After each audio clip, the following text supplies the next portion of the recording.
सारे काम महिलाएं करती हैं। और ये जो एक से श्रेष्ठ है, इसमें तो 90-95% महिलाएं हैं। और खेल महाकुंभ में भी हमारी महिलाओं की संख्या बढ़ी। तो जो एक मैं सांसद भारत दर्शन योजना चलाता हूं, जिसमें मेरिटोरियस स्टूडेंट्स को हम देश भर के अलग अलग राज्यों में भेजते हैं सीखने के लिए, देश देखने के लिए। उससे उनकी एक्सपोजर एजुकेशन में इतना फर्क पड़ता है कि उनका सोच ही बदल जाती है। देखिए, कोई गुजरात के मुख्यमंत्री से, यूपी के मुख्यमंत्री से, योगी जी से मिलने गए तो कोई केंद्रीय वित्त मंत्री निर्मला जी से मिला, कोई पीयूष जी से मिला, कोई उपराष्ट्रपति जी से मिले, तो उपराष्ट्रपति जी उनको ब्रेकफास्ट खिलाते हैं, उनसे बातचीत करते हैं, राष्ट्रपति जी उनसे बातचीत करते हैं। इसमें बहुत कुछ पता चलता है। लेकिन क्या इस बार जीत का मार्जिन बाकी सांसदों का भी आप ऐसा ही देख रहे हैं?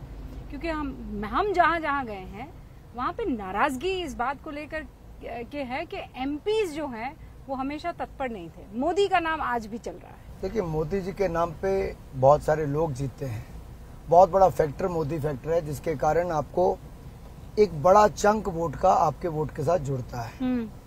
मोदी जी का काम, मोदी जी का नाम, मोदी जी की योजनाएं, जिसका प्रभाव हर सांसद को, जो उम्मीदवार है, जो लोकसभा का प्रत्याशी है, उसको बहुत फायदा मिलता है। लेकिन जो दूसरी बार चुनाव लड़ रहे हैं, उनकी अपनी परफॉर्मेंस भी काउंट करती है कि उन्होंने क्या किया है।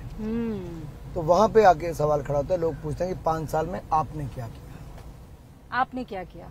और यही वो सवाल इस बार जनता पूछने भी वाली है।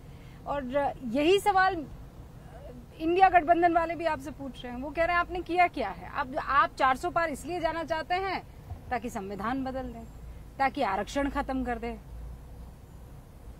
अच्छा, वो आपने सवाल पूछा। संविधान को कुचलने का काम कांग्रेस ने किया और संविधान निर्माता को भी अत्याचार, प्रताड़ित करके और उनको पॉलिटिक्स से बाहर करने का काम कांग्रेस ने किया। भीमराव अंबेडकर जी के साथ जो कांग्रेस ने किया वो देश कभी भुला नहीं पाएगा।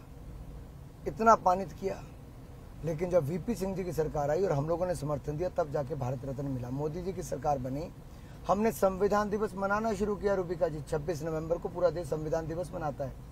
और हमने इसमें मोदी जी ने अपना पहला काम किया, संविधान पे माथा टेक कर कहा, सबका साथ सबका विकास करूंगा। तो फिर ये डर कैसे बिठा दिया गया? मैं आपको बताता हूँ। डर ऐसे कि जिस कांग्रेस ने इमरजेंसी देश पर लगाई, शाहबानो केस के बाद जो उसको पलटने का काम राजीव गांधी जी ने पार्लियामेंट से करवाया, नेहरू जी ने अभिव्यक्ति की आजादी को कुतरने का काम, संशोधन जो किए इसमें, उसके कारण हुआ। और राहुल गांधी ने तो भरे चौराहे पे अध्यादेश फाड़ दिया।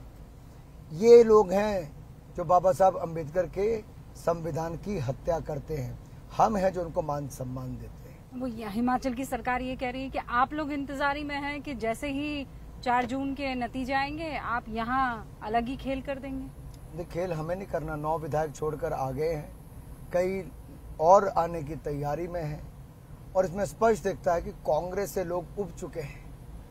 इनके झूठे वायदे और ठगने से अब लोग पक चुके हैं। आप ये कह रहे हैं कि यहाँ सरकार गिर सकती है? मुझे तो कहना नहीं है कि कांग्रेस के विधायकों को अपनी सरकार छोड़ के सरकार दूसरी बनानी है, ऐसा पूरा दिखता है। वो विक्रमादित्य जो नाराज चल रहे थे, वो तो कंगना के खिलाफ चुनाव लड़ रहे हैं, कह रहे हैं वो जीत जाएंगे। देखिए, ऐसा है, 4 तारीख को नतीजे आएंगे और चारों के चारों लोकसभा और 6 के 6 उपचुनाव भारतीय जनता पार्टी जीत कर दिखाएगी। आईपीएल का सीजन खत्म हो गया, खूब चौके छक्के लगे रूबिका जी, लेकिन अभी इंडियन पॉलिटिकल लीग में चौके छक्कों का दौर जारी रहेगा। वो भी हिमाचल की फील्ड से, यहाँ पिच से लगेंगे।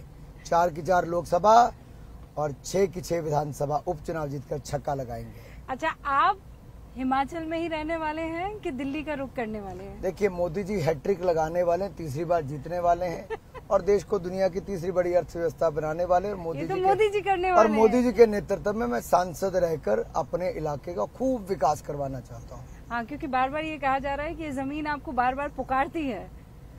क्या पिता की विरासत को आप आगे ले जाना चाहेंगे? देखिए, हम कार्यकर्ता हैं, हम कार्य करने में विश्वास रखते हैं। संगठन करता है, संगठन को मजबूत करने में विश्वास करते हैं। और हमारी पार्टी का एक ही ध्येय है, nation first, party next, self last. तो राष्ट्र हित में जो होगा वो करेंगे और पार्टी हित में जो होगा वो भी करेंगे। अच्छा, यहाँ जब आते हैं तब कैसा लगता है आपको? बहुत खूबसूरत इलाका है। आज थोड़ी गर्मी ज्यादा है, हाँ, लेकिन अगर आप दूसरी तरफ जाओगे, भाखड़ा बांध के पीछे झील जो बनकर आती है, बहुत खूबसूरत इलाका है। लेकिन इस बार जंगलों में आग बहुत लगी। इस सरकार ने कोई ध्यान नहीं दिया, कोई तैयारी नहीं की। नहीं तो सरकारें तैयारी करती थी कि जो चीड़ की पत्तियां गिरती हैं, पाइन नीडल्स गिरती हैं, उसको इकट्ठा किया जाता है। तो इसीलिए आप कह रहे हैं कि यहाँ पर इस बार हालात थोड़े खराब है। यहाँ तो कांग्रेस की हालत खराब है। राहुल गांधी को आपने सुना होगा ठाकुर साहब, उन्होंने ये कहा कि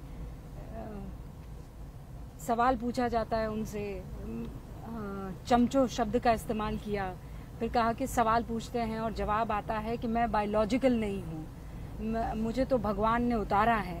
और अब वो अपने आप को जो है ये दर्जा देने लग गए हैं।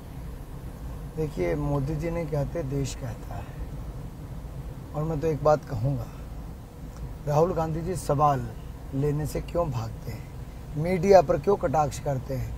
मुझे लगता है इंदिरा जी की कहीं ना कहीं प्रभाव अब राहुल जी पर देखने को मिलता है।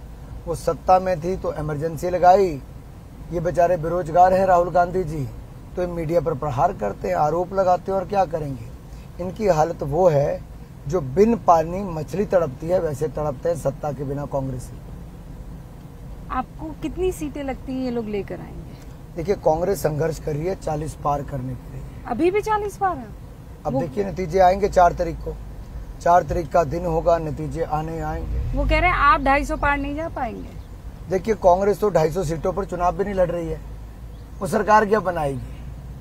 कांग्रेस 250 सीटों पे भी चुनाव नहीं लड़ रही, तो सरकार तो बनाना दूर की बात है, वो हार पहले मान चुके हैं। और जिन गठबंधन दलों के साथ वो चुनाव लड़ना चाहते थे, ममता बनर्जी ने साथ नहीं लड़ा, आम आदमी पार्टी ने साथ में नहीं लड़ा पंजाब में, बाकियों ने भी धक्का दे दिया है, केरल से लेके बाकी सब। तो गठबंधन है कहाँ है, सिमटते जा रहे हैं, पिसते जा रहे हैं। कांग्रेस की हालत वो हो गई कि अपनी रणनीति में ही फंसकर रह गए और अब राजनीति से बाहर होने की तैयारी है। देखिए, आपने सबसे श्रेष्ठ प्रदर्शन किया मध्य प्रदेश में, राजस्थान में, हरियाणा में, दिल्ली में। अब ये प्रदर्शन श्रेष्ठ अब थोड़ी हो सकता है, एंटी इनकम्बेंसी भी तो होती है ना। अब तो यहाँ से सीटें ऊपर कहाँ जाएगी, अब तो नीचे ही आएगी ना। फिर कहाँ से आप 400 पार चले लेकिन जितनी पहले उतनी तो आएंगी यहाँ से। अगर हिमाचल की 4 तो मैं कह रहा हूँ 4 की 4 जीतेंगे, हरियाणा की 11 की 11 जीतेंगे, 10 की 10, 10 की 10, और छत्तीसगढ़ की 11 की 11 जीतेंगे, राजस्थान की 25 की 25 जीतेंगे। मध्य प्रदेश में पिछली बार एक कम रह गई थी, इस बार 29 की 29 जीतेंगे, और इसी तरह से गुजरात की 26 की 26 जीतेंगे, उत्तराखंड की 5 की 5 जीतेंगे। और हम इस बार उड़ीसा में, असम में, नॉर्थ ईस्ट में, इन सब राज्यों में और बढ़ाएंगे। और तेलंगाना में मैं आपको बता रहा हूँ, आज मुझसे लिख लीजिए, हमारी पिछली बार 4 सीटें थी, इस बार हम कम से कम 9 से 10 सीटें जीत कर आएंगे। मैं राहुल गांधी नहीं हूँ, मैं देश का सूचना प्रसारण मंत्री हूँ। लेकिन आपने जो सवाल पूछे अपने खुले दिल से पूछे, हमको भी मीडिया पर आरोप नहीं लगाते। हमने तो